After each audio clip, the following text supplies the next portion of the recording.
I went down to the Bahamas with Code Monkey Mike, and we set up a nice studio.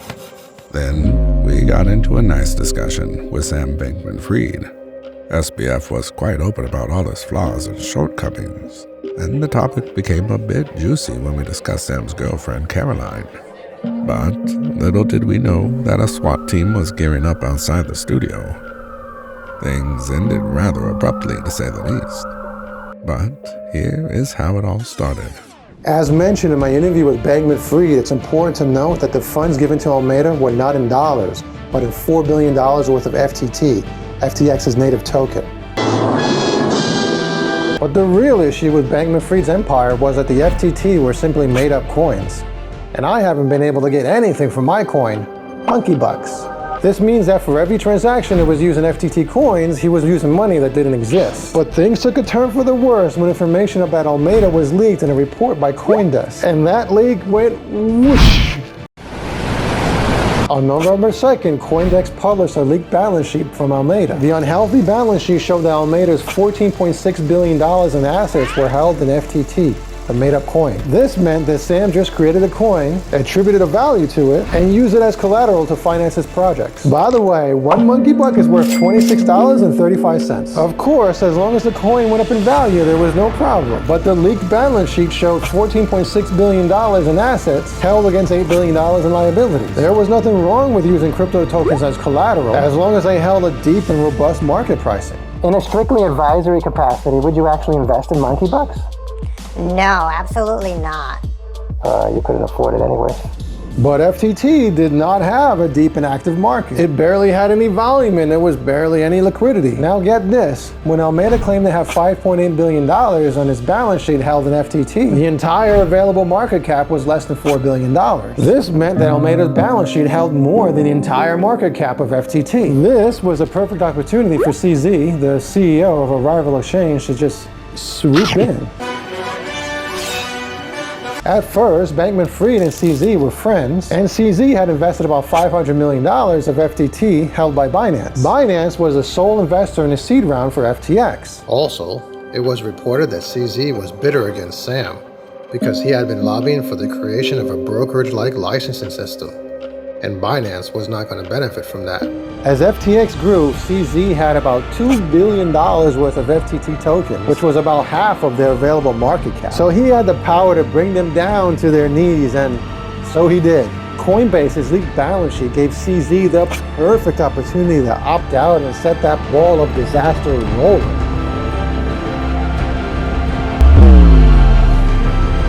In a simple tweet, Binance announced that its company would dump $2 billion of FTT. It was becoming known that FTT had no volume and wasn't heavily traded. Therefore, dumping that many tokens on the market at the same time would come with consequences. I swear, this would never happen with monkey bucks. I can't even drink that much Gatorade.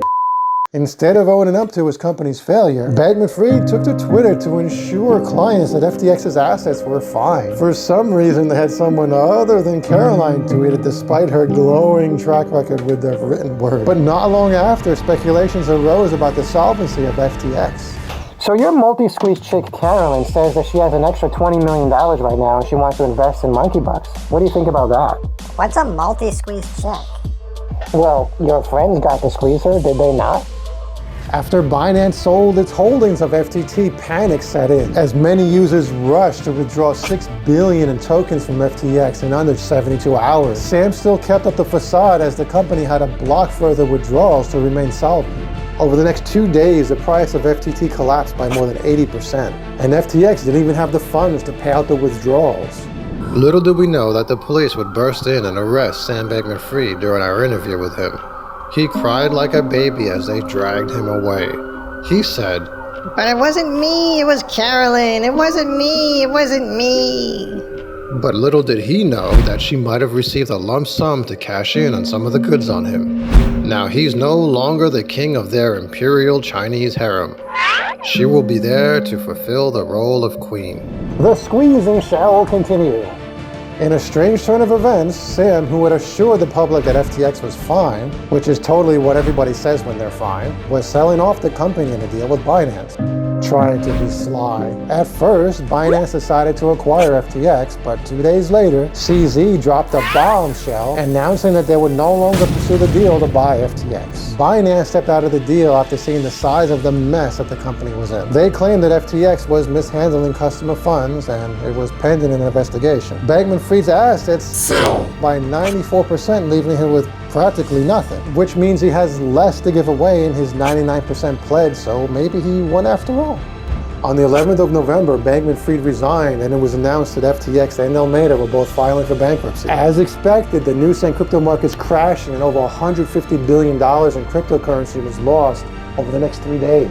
When FTX fell, it triggered a collapse of over 100 affiliated companies and wiped out countless savings that are worth billions of dollars. Bankman-Fried took responsibility and apologized, but people were still very angry at the now former billionaire. Interestingly, Bankman-Fried's mom once wrote an essay titled Beyond Blame. It was about fixing problems rather than assigning blame. She argued that attributing blame during times of crisis had ruined criminal justice and economic policies. She pointed out that instead of trying to change the public's understanding of personal responsibility, we could try to change the subject of collective benefits that can come from fixing the problem. From her ideology, people who lost money in FTX should not blame her son. Rather, they should find a way to fix the problem. How convenient. Yo mom is so stupid. After FTX and Alameda filed for bankruptcy, it was announced that the account was hacked and the funds had been moved. Over $600 million left FTX-affiliated wallets to fresh wallets, and there have been rumors of the hack being an inside job. However, for a company worth over $32 billion and a personal net worth of $26 billion, Bankman-Fried lost all of his wealth and now has a negative net worth. He has more debt than equity in all of his companies and investments. If you want to see the best credit cards that even Homer Simpson would approve of,